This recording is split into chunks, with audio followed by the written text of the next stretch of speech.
Salut tout le monde, c'est Zido et aujourd'hui on se retrouve pour une nouvelle vidéo après un long mois d'absence dont je m'excuse d'ailleurs. Mais vous inquiétez pas, je suis de retour et aujourd'hui on se retrouve pour la review du MGC 4x4 magnétique. Donc pourquoi est-ce que j'ai ce cube entre les mains? D'ailleurs j'ai même pas fait d'unboxing. Et bien tout simplement parce que j'étais avant avec mon Aosu WRM que je vais vous présenter juste après. Sauf que celui-ci ne me convenait plus et du coup on m'a conseillé d'acheter celui-là et je vais vous montrer pourquoi il est beaucoup mieux. Allez, c'est parti. Donc voilà les deux cubes auxquels on va s'intéresser aujourd'hui. Donc ici c'est le Aosu WRM et ici c'est le MGC 4x4 magnétique aussi. Donc c'est deux cubes magnétiques, c'est deux cubes qui sont sur le papier très bons. Mais malheureusement j'ai cubé pendant plusieurs mois avec le Aosu.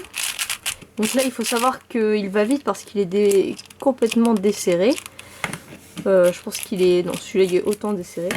Sauf que j'ai rencontré plusieurs problèmes. De 1, il pop, mais tout le temps. C'est-à-dire que sur un AVG12 je vais forcément avoir un pop.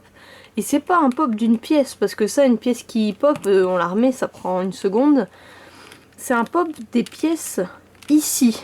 Donc pour ceux qui n'ont pas vu dans ma vidéo de comment démonter, remonter son Aosu, en fait la petite pièce là, c'est vraiment une toute petite pièce à caler qui est hyper chiante à mettre. Et du coup à chaque fois c'est cette pièce qui popait, donc que je devais remettre, donc à chaque fois c'était hyper long. En plus après on a les doigts pleins de lube et tout.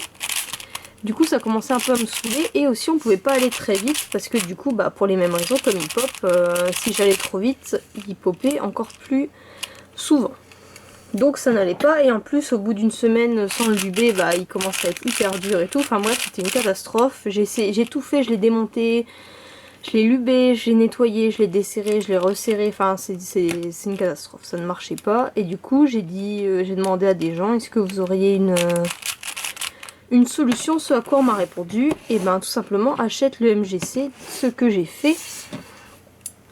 Et en effet il n'y a pas photo, il y a un peu plus lourd, mais alors il est beaucoup plus rapide. Et là j'ai pas peur de faire mes algos rapidement parce que bah il pop pas, ou si il pop de temps en temps ça va être une pièce comme ça, donc c'est très rapide à remettre.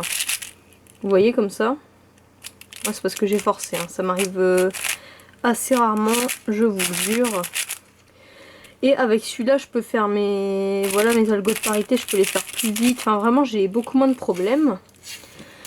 Et du coup ce qui s'est passé c'est que en passant du Aosu au MGC, je suis passée de 55 AVG100 à 50. Et je pense que je vais bientôt passer sub 50. Donc voilà, rien à voir.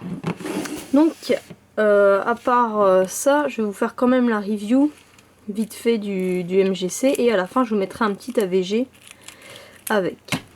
Donc déjà qu'est-ce qu'il faut dire? Le premier truc c'est son prix, il est environ 2 fois moins cher que le Aosu. C'est-à-dire qu'il doit être à, allez, je vais dire 10 €, dans les 10 € à peine. Donc déjà ça c'est très bien. Ensuite la qualité du plastique, bah, elle n'est pas moindre que le Aosu. Ensuite il a un super turn. Donc c'est-à-dire que voilà, il est assez rapide. Et si je me trompe pas, voilà c'est le cas, en fait les aimants extérieurs sont moins puissants que les aimants intérieurs. Ce qui fait qu'on peut faire des algos avec M sans problème. Et pour autant c'est pas plus compliqué de tourner les tranches intérieures. Ensuite bon, tout ce qui est corner cutting et tout ça, il est très bien évidemment, il n'y a pas trop à dire dessus.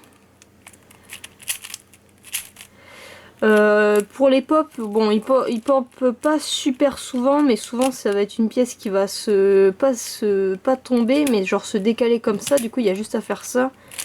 Donc c'est embêtant quand ça arrive, mais c'est pas hyper souvent et c'est assez rapide à remettre.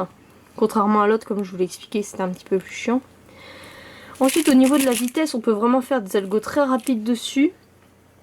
Il va pas faire de... Moi j'ai pas trop de lock-up avec, à part si vraiment je vais bourriner et faire n'importe quoi.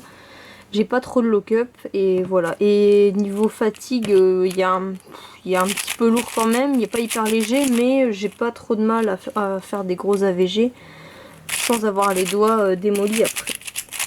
Donc voilà, c'est une review vraiment très rapide. Après, il y a trop rien à dire. Il est vraiment très très bon. Le feeling est un peu différent du Aosu. Le Aosu, il est un peu plus crunchy. Celui-là, il est plus doux. Et voilà, bah à part ça, je pense que c'est un peu tout. En tout cas, moi, ça n'a pas mis longtemps pour que je préfère celui-là. Pas du tout, hein. Vraiment, genre j'ai fait un AVG12 avec et c'était bon. Je faisais des sub 50 tout le temps, enfin voilà.